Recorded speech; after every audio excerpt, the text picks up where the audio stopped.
Mheshimiwa Rais, tumeisikiza familia ya ndugu yetu Chebukati. Wamesema maneno ambayo yanaguza roho. Na tangu haya matanga yaanze, hata kule Nairobi nimekuwa nikisikiza the professional colleagues wake, wale mawakili wamekuwa wanamsifia sana. At the end of the day, that's what matters. Lakini pia vile imesemekana ni kwamba kumekuwa na mambo mengi sana kwenye mitandao, na hata wengine sio kwa mitandao, hata watu wanatoa pikejeli wanatoa matusi. Vile seneta amesema waende kajizike. Lakini Mheshimiwa Rais, if truth must be said, ni kwamba chaguzi zetu katika taifa la Kenya, they are very divisive. Wakati Kivutu aliaga dunia, yale matusi alipata ni yale ambayo marehemu Chebukati anapata. Ni nini hiki ambayo you are not getting right? Hii uchaguzi mbona inapingiza chuki sana? Hata hapo kiangalia watu Azimio hata hakuna. Hata wakati tunamzika Chebukati hawakuje matanga. Mheshimiwa Chebukati alikuwa chairman. Other than the personal sacrifice he made, kulikuwa na wakati nafika mahali wa Kenya wamengojea results, we are on tender hooks. Alafu mnaambia kwamba the secretariat and the commissioners are not working together. Watu wamengojea matokeo, na mambo ya uchaguzi kuna tension ile ya mwaka. And all it needs ni mtu kutoa spark na dunia na waka moto. So even as we are putting in a new IEBC, Your Excellency, because you are the captain of this country, what lessons have we learned as a country? Or we are just going through the motions? Maana hata tumeona juzi tukichagua ile panel hii panel ya kuinterview commissioners ilikuwa bado iko na interest. Na mimi najua hata baada ya commissioners wapo kuwekwa, kila mtu atasema huyu ni wa huyu, huyu ni wa huyu. Hii ya 2022 watu wamengojea matokeo. Unaona ma-commissioners wengine wanapeana press conference pande hii, wengine wako pande hii. Na wanatarajia baada ya uchaguzi watu wakubali matokeo. Can't we as a country look for a better way? Mimi napeana maoni tu. Because mimi najua huyu chairman ambaye atakuja atatoka kwa IBC baada ya miaka 6 akitusiwa, na kama God forbid akiaga dunia itakuwa ni matusi. Yeye alikuwa tu kwa public life, high profile job, kila kitu ambaye anafanya na kuwa scrutinized. Sisi pia tulikuwa scrutinized, ndugu zangu. Kuna mtu ambaye hatapatikana na dosari. Sisi tunataka tumpatie ndugu yetu mkono wa buriani, aende, maana hatima ya binadamu ni mauti. Siku yake imefika. Hajafa kwa sababu alikuwa chairman wa IBC. Hapana. Mimi naomba hivi kwamba ndugu yetu Chebukati asikumbukwe kwa sababu ile cheche za maneno kwa siasa. Kwa nini? That's public life. Tungependa tumkumbuke marehemu Chebukati kwa ile mambo mengine mazuri ambayo amefanya, ambayo ni mengi. Hata wale ambao wananyoosha mikono na kusema walifanya hivi sio wasafi. Na pia kama pengine angesimama fahamu vile wengine wanasema, labda taifa la Kenya lingechomeka. At some point as a man, as an officer, you must take a stand. And I think he took a stand. Jambo la pili, Mheshimiwa Rais, niko na wenzangu hapa magavana. Mimi niko na jukumu la kuambia kwa sababu the presidency is intimidating, is powerful, na watu wanaogopa. Sasa kule kwetu kwa Council of Governors, hata ukiangalia mitandao yetu, there's a strong feeling kwamba devolution inakufa. Inakufa kwa sababu fedha hazitoshi, fedha zinakuja kama zimechelewa.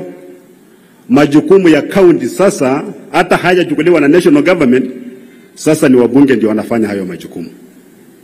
Wabunge wanajenga mahospitali level 3 and level 4 devolved function. Kwa sasa tuko na vita kati ya counties, not with the national government but the National Assembly, kuhusu mambo ya road maintenance levy fund. Shilingi bilioni 10 can't use kwa sababu wajumbe pia wanataka kutekeleza miradi ya barabara kutumia hizo fedha. Your Excellency, we believe as the 47 of us kwamba ukitoa tu amri kwamba you guys in the National Assembly you do not implement projects. These projects ziko kwa counties. Let the county governments deliver these projects kama ni conditional grant, hiyo pesa kuja kama conditional grant and will be fine. Thirdly, Your Excellency, kulikuwa na hii maneno ya kutoa vetting ya vitambulisho. Let me, I'm humbly requesting you, sir, we can revisit it and streamline it. Tuhakikishe kwamba wale wazee ambao wanakaa katika hizo kamati wanakuwa vetted vizuri, wanalipa mshahara, maana walipi mshahara. Hata wakati kuna mshahara inachelewa sana, alafu wanaleta ukora kidogo, ili watu wetu wa Kenya wapate vitambulisho. Sababu ya vetting haizuii wa Kenya kupata vitambulisho, inazuia wageni kupata vitambulisho. Sasa ukienda kule Northeastern utapata kuna sporadic acts of terrorism. Unapata watu wameweka an IED kwa barabara, lori kikuja na kanyaga na lipuka. There are not very many. Those guys are confined there because of thorough vetting. Hawezi kuingia kwa Kenya bila vitambulisho, walikatazwa, wanafinywa, so wanazunguka hapo, wanakuja, wanagonga na kurudi. Hatusemi kwamba Wasomali wasipewe kitambulisho. Hii mambo ya mipaka yote tunasema our local people within Kenya njie patikana kupata vitambulisho haraka, ili wageni nao wasipate nini? Vitambulisho. Lakini la muhimu, Your Excellency, baada ile mambo ilifanyika jana, watu kuja pamoja, mimi ningependa sasa focus kwa vijana kidogo, and the first present za kuwapatia ni kutoa pesa ya kulipa kupata vitambulisho. Hiyo shilingi 300 ikitolewa, hao watu watapata vitambulisho mingi hadi atashinda ile mambo ya kule vetting. Maana kwa sasa hata ukijaribu kupatia vijana kazi tenda, waambie mwende mfungue company. Hapa Trans Nzoia wengi unapata wana vitambulisho. Ningependa ni karibu nimalize nikisema kwamba Excellency, you are a farmer, a very good farmer. Wakulima wa hapa Trans Nzoia pia wamenituma. Umesaidia kupunguza bei ya pembejeo ya mbolea. Tunashukuru. And even this year I've confirmed with the National Cereals Board ya kwamba mbolea imefika. We are very, very grateful. But we believe you can substitute further kidogo.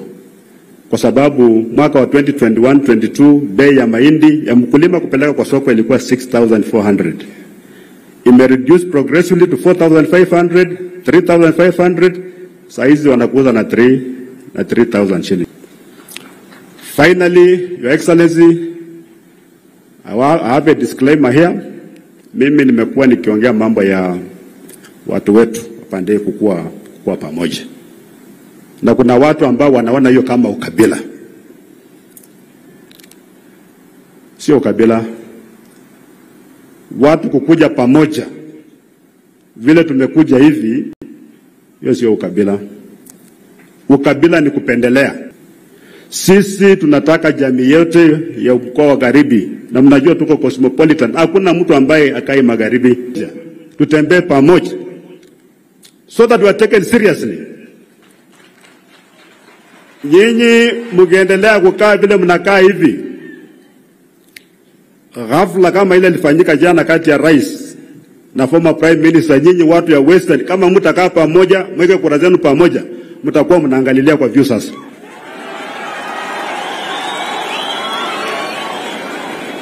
We have to be united. Na watu yangu, nyinyi mnajua hii dunia yetu ni cosmopolitan. Sisi tunaishi vizuri, tunaishi kwa amani, hakuna mtu anapigana na mwingine, na itakaa hivyo. Na mimi ni komando, mambo ya ujinga ya ukabila na vita, hiyo ujinga sisi hatuwezi kubali. Hatuwezi kubali. So watu wasianze kuuzia uoga ati nini, hapana. Tukae tu kwa amani. Tusigombane, tupendane, tujenge kaunti yetu. I am a great believer that Chebukati believed in that kind of a nation. And as a person who believes in equality, equity, and justice, I will never be part of any policy that categorizes Kenyans into different categories. Siwezi, na nilisema wakati nimechaguliwa ya kwamba tutaweka uwiano wa Wakenya. umoja ya Wakenya, usawa katika taifa letu la Kenya. We believe in a nation called Kenya. And that is why I serve as president the people who voted for me and those who did not vote for me, because they are Kenyans equally. So tutashirikiana namna hiyo. Hatuwezi kuendelea na mambo ambayo inagawanya wananchi katika viwango viwili. Ati kuna Wakenya wanapata vitambulisho kwa hali moja, alafu kuna Wakenya wengine wanapata vitambulisho kwa kiwango kingine. That is unacceptable, it is undemocratic, it is unconstitutional, it is illegal. And we cannot continue with that kind of parochialism. Na tumeona katika uhalifu kwamba haina kabila. Unakuta pale katika wahalifu wamepatikana kuna watu wa makabila zote. So I want to tell the people of Kenya that they will never again be discriminated against. It is our responsibility as government to make sure that we protect every citizen. And for the last 2.5 years as president, we have made sure that we have secured and protected our nation. We shall continue to do that going forward.